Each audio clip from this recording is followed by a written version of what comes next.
Hello everyone. On the second day of our presentation, I am dealing with the topic the significance of lucky speech in waiting for Godot.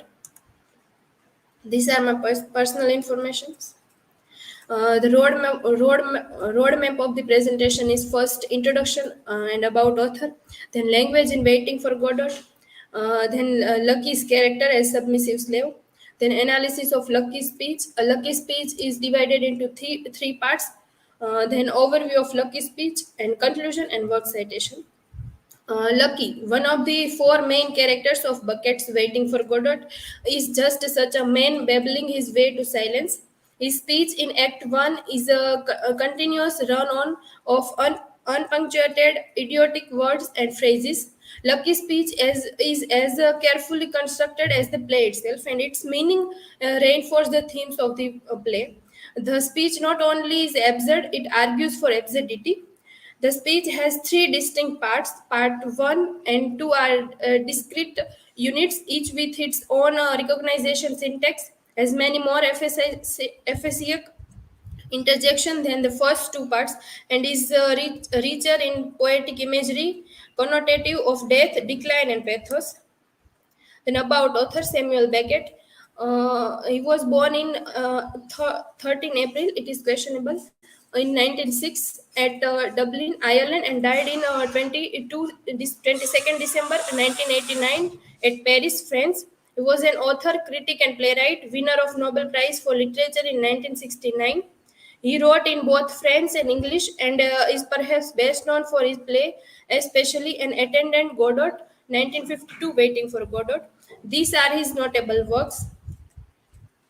Then language in Waiting for Godot that used by Samuel Beckett. Samuel Beckett was well known for his language. In Waiting for Godot, the catalyst of speech are silence and pause. We could find so many silence and pauses, and these silence and pauses are not only for the absurdity, but it is said so many things. Silence breaks the continuity of words and conveys meaning in its totality. The silence in Beckett's plays effectively bracket the term an audience might adopt in order to understand them. The meaning is communicated by the intervals between words. Lucky's repetitious, bombastic, pseudo-scientific speech that Beckett congeals the desegregation of the rational language inaugurated by Vladimir's playful dealing with quotation. Here, unmediated speech is used against the mediated language representative of conventional literary, religion, and scientific discourses. Then the Lucky's character. According to Martin Eslin, Lucky is a submissive slave. Lucky not only carries Pozo's heavy luggage and even the whip with which Pozo beats him, he also dances and thinks for him, or did so in his prime. Lucky taught Pozo all higher value of life, like beauty, grace, truth of the first water. Pozzo and Lucky represent the relationship between body and mind, the material and the spiritual side of man, with the intellect subordinate to the appetites of body. Then analysis of Lucky's speech with the reference of Eslam Atkins. Eslam Atkins tried to define the speech in three parts. So we will understand this speech in three parts. First, we'll see the video of part one.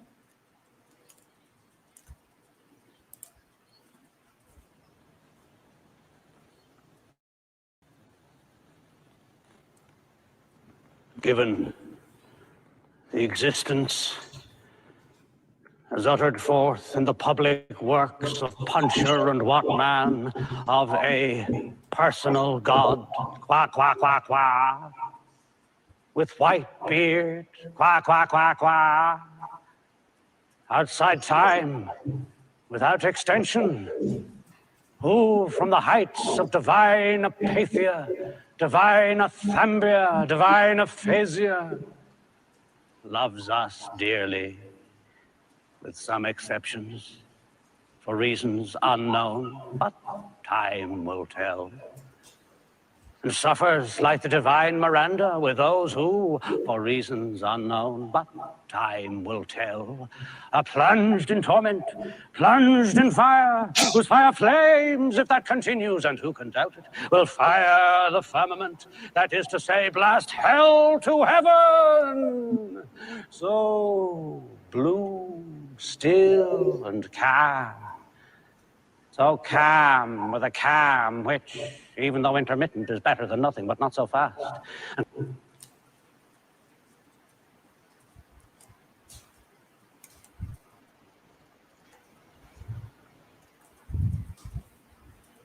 So, if we see the first part, the attributes of the personal god of religion who uttered forth in a revelation are here mixed with those of the god of speculative theology and philosophy, whose existence must be discussed. God suffer with mankind, but simultaneously has the classical theological attributes of impassionability or aphasia, as well as two mock attributes deriving from 20th century skepticism. Unsurprisability is known as athemia, and silence is aphasia. The pressure is on, and Lucky's god is in hot water. The Lucky referred qua is scholastic philosophical jargon. Pozzo has used the term correctly a little earlier. Quaqua also punch on the French caca. Lucky also referred puncher and voteman. On the surface, fictitious academic scholar, and their public work are their published writing in their field. At the same time, they are motormen, their public works being their jobs. Voteman runs an electric tram, while puncher punches the tickets in keeping with the theological context of part 1. They are also inspired writer whose works are the Old and New Testament. The fire and torment may be earthly suffering or the pains of hell. Vladimir had already confused death and hell. Then Miranda is from the Testament. Then part 2.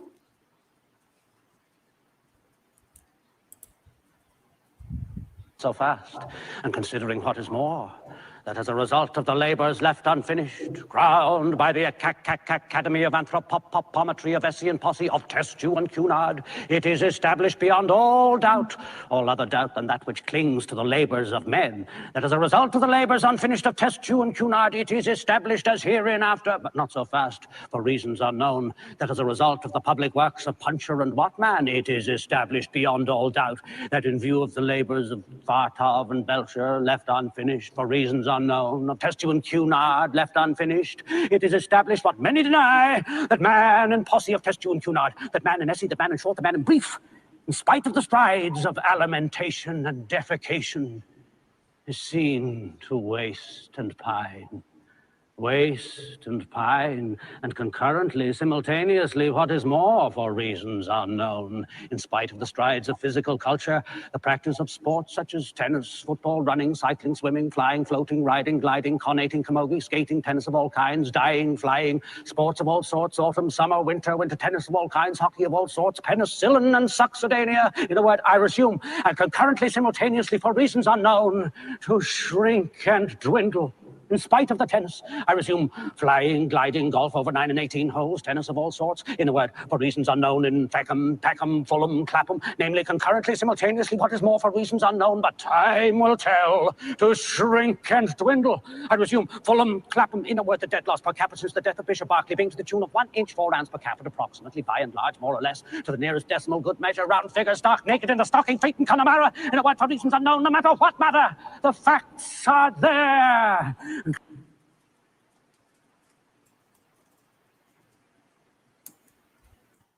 So fast, and consider. So this section is built on a self-repeating structural device similar to that of Vladimir's dog song. There are 4 verses, each with 2 parts as a result, and it is established. Lucky wants to go from the introductory that to the concluding that. In this part, we could find the use of that so many times by Lucky. But each time he says it is established that.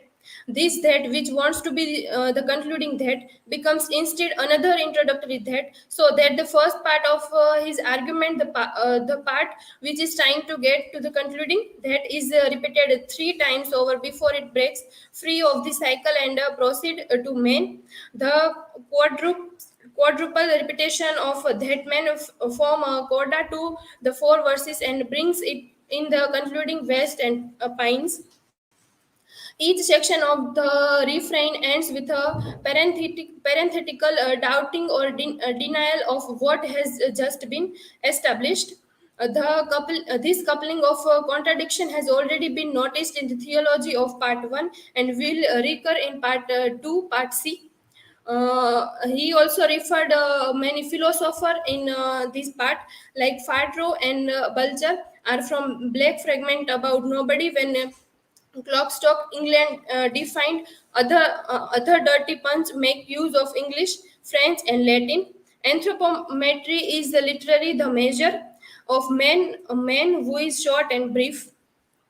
Part 2b. The reference to time and place introduce cycles in this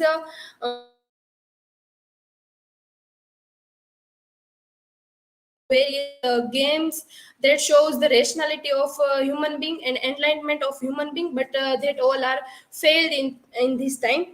The cycle of the seasons in accurate with the entropy of the play hasn't the strength to run full course and sticks on winter. For the form, compare the reference to place in part 3. The cycle of place is Peckham, Fulham, Clapham stations on the circular London subway. The bicycle on the bucket's favorite sub symbol, a big wheel with a little symbols, can perhaps be seen in this line. The London subway is laid out like a big wheel with a little wheel side it. Ready or spokes cannot the outer rim with the inner circle, thus forming a perfect bicycle wheel. The large rim and the small axle also mirror the structure of Godot, with its second act or revolution weaker than its first. Tennis is a game of back and forth, repetitious and hence resembling a cyclical events. Didi and Gogo have already played it with words. Golf is a game of twice 9 holes, hence all repetitious and cycling introduced Beckett's bicycle explicitly. Then part 2c. Here he referred philosophers like Bishop Berkeley is mentioned for a very good reason, regardless of what purpose Voltaire may have served in the same position in the original French version. The point of part 2, in accord with the broad outlines of the play, is that man faded away. He gets smaller and smaller, short, brief, naked. This is man cut to size by Beckett autopometry, in pitiful contrast to the universe measuring man of the Renaissance. Berkeley, it so happened, devised a primitive theory of relativity, basing it on his new theory of vision. Small things look larger under a microscope, and large things look small at a distance. Nothing, therefore, has a absolute size. The phrases enclosed in parentheses in part 2c, like the doubt addendums in part 2a, introduce contradiction, approximation, and exactness. Inches and ounces and nakedness and stalking the feet are all impossible juxtapositions. Connemara is a country in Ireland where long fishermen stalking are knit. It is called to be standing around naked. Connemara may also be a pun. Beckett, who knows Italian, greets you with ironic jest, love, and devotion. Then part 3.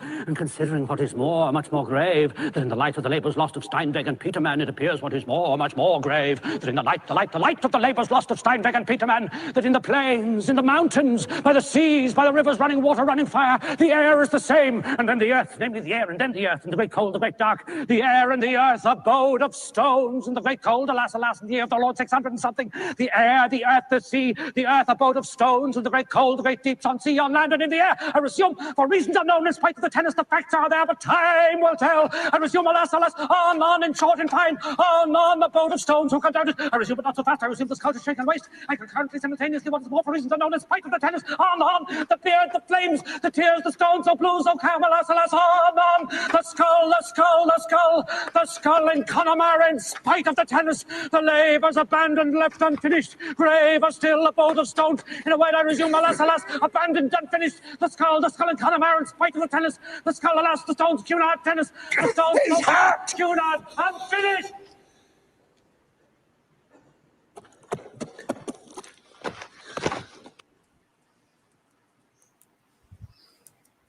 And considering what is much more grave. Here, the objection which part begins to unfold is much more grave than the one in part 2. Grave sets the poetic tone for this part, recalling the pun on appelled earlier in the play and foreshadowing Poggio's swan song. The struggle to get through a series of that's begins again, but quickly breaks down. It gives way to a similar type of aphasiac structure in which the normal progress from one thought to another is derailed by the double meaning of certain words: more, in, on. Steinweg and Peterman reinforces the new theme of stone. Fire the air repeats firmament from part 1 and is the same, refers to the divine apathy and the celestial calm. Toward the end of part 3, the phrases common to earlier part begin to be sucked into the poetic vortex of phrases proper to part 3 and acquire new contextual meaning. And in the year of the Lord 600 and something means something quite definite to Beckett, for it recurs altered in melon dice in a place impermeable as far as possible to wind, rain, sound, cold, great heat, and daylight. Beckett seems to have in mind some notable occurrence in the 7th century, presumably conflagration. Then overview of Lucky Speech, we could find the materialistic things in Lucky Speech, and Lucky Speech is not merely anti-intellectual. However, much it may suited the intellectual as the domain responsible for the mind appropriation of feeling and sensation. The speech start with a hypothetical statement about the existence of a personal God outside time, living in divine aphasia, and divine athambia. This personal God loves us dearly with some exceptions, but he does not communicate with us, cannot feel anything for us, and finally condemn us for reasons unknown. The particular phrase "for reasons unknown" recurs more often than any other. It functions as an effective condensation of Lucky's message to the audience, the impossibility of reasoning when causes are unintelligible.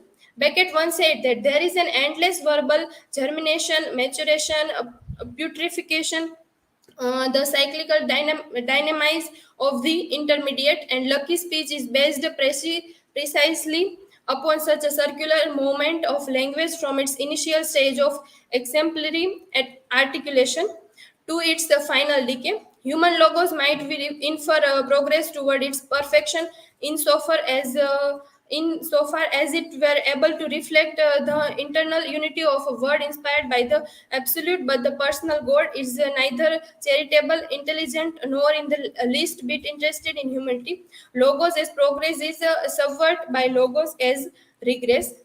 So, in conclude, it brings about a sense that words have been put together haphazardly to produce a particular structure and in turn meaning. In this way, Lucky Speech is a reflection of the play itself in concise form, as it produces meaning from its formlessness and lack of content. Lucky concludes his speech with the word unfinished. It discusses the unfinished speech as well as the incomplete dwindling process of humans.